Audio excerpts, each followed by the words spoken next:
On my Facebook page, someone asked me to describe the difference between stereo chorus and double tracking. Let's dig in. As ever, before we start, if you could like, subscribe and comment, then the algorithm gods will shine down on me and I can keep making videos like this. So the difference between double tracking and chorus, well, what does each one mean? So double tracking, first of all. Let's take a guitar, for example. What we would do with double tracking is we would record one part and then we would record another identical part completely separately and play them both together. What that gives you is a really nice natural chorusing effect, and it can also add a little bit of width as well if you pan them. Now, why does it do that? Well, no matter how good of a musician you are, nobody can play the exact same thing twice. So when you do these two parts, and they should be exactly the same parts, there shouldn't be any kind of counter melodies or harmonies or anything like that.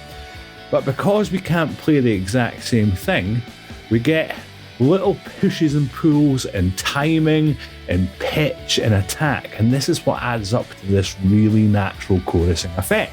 It's also widely used on vocals as well to really thicken out a vocal, and on backing vocals it not only thickens them out, if it's panned, then we get this idea of width as well. So what does a chorus pedal or plugin do? Well, basically it artificially replicates that. It takes one sound, it duplicates that sound, it delays it ever so slightly and then modulates that delay to try and achieve similar results. So what one's right? Well, I guess there's no right or wrong, it's just all subjective at the end of the day, but you might find that doing the double tracking is a little bit more natural, and you might find that there's a bit of a mechanical element to using a chorus pedal. I'll tell you what, let's have a listen. So let's start looking at guitars. So what we have here is a mono guitar panned right down the middle as it was recorded. Let's have a listen.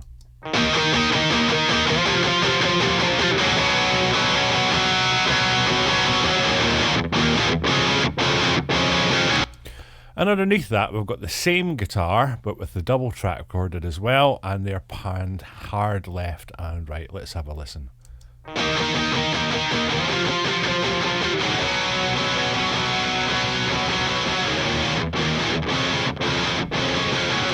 So you can hear with the double track it's really wide, it's really full.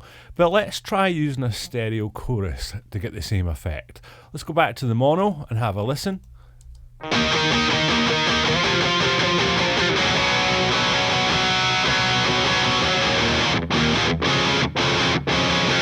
And now let's add the Studio D chorus to it.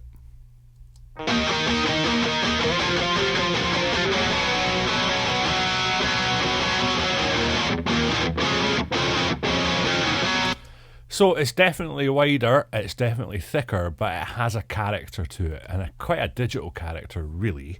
Let's try another chorus. So this is the little micro shift from Sound Toys, which is really great for this kind of thing.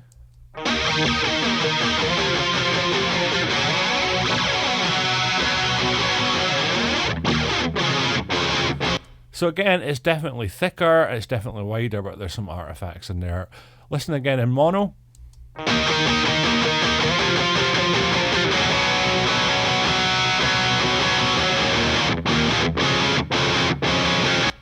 And again with the stereo chorus effect.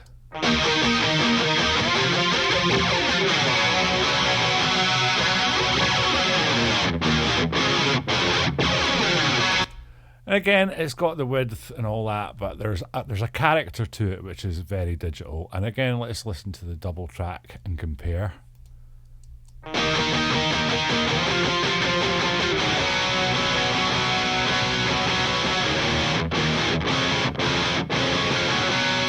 So it's still got the width, it's still got the beef, but it's much more natural. So now let's look at some vocals. This is a backing vocal here, and here it is in mono, right down the middle. Now you're lost! And then again underneath it, what I've got is the same backing vocal but with a double. Now I'm keeping these panned down the middle for now. Now you're lost! So again, you can hear that that sounds much thicker. Now you're lost. And you can really hear that natural chorusing compared to the first one. Now you're lost. So again, let's add this and get that chorusing effect. Let's see if it sounds like a double track. Now you're lost. Now you're lost. And then let's compare it to the actual double track. Now you're lost. So the double track, again, it sounds bigger, it sounds more natural to it as well. Let's try making that a stereo, okay? So we will go into my plugin folder and we'll get the same chorus effect but in stereo. So panned hard left and right on the double track. Now you're lost. So we get less of the kind of chorusing but lots and lots of width. And back to the mono but with the stereo chorus on it. Now you're lost.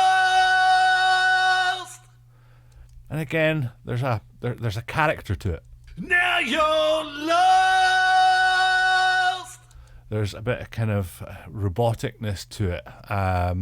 But again, if that's what you're looking for, that's fine. And let's put all these together. So let's do the mono tracks with the stereo chorus in place. We'll use both the same. Now you're lost.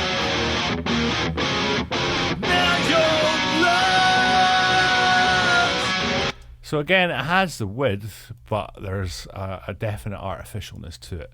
Let's try it with the natural double tracking.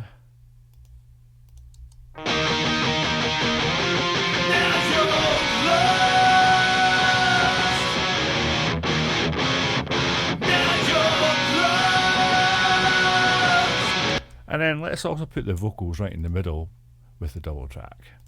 Now you're lost. Now you're lost. And again, you've definitely got the chorusing on the vocals, like the natural chorusing on the vocals, but it sounds more natural. So you can definitely hear that there's a difference between the two. I'm a big fan of double tracking and I really think it sounds much more natural and it sounds bigger, and with panning it sounds really wide as well. I love it. Artificial chorus, on the other hand, I'm not so much of a fan of. It's got a sound that is quite mechanical. It's a bit 80s, a bit too 80s for my taste. But of course, if that's the sound that you're looking for, then great, do it. But for me, I think I'm going to stick with double tracking. What did you guys prefer though? I want to hear. Put something in the comments and let me know what you thought was best. I hope you enjoyed. See you next time.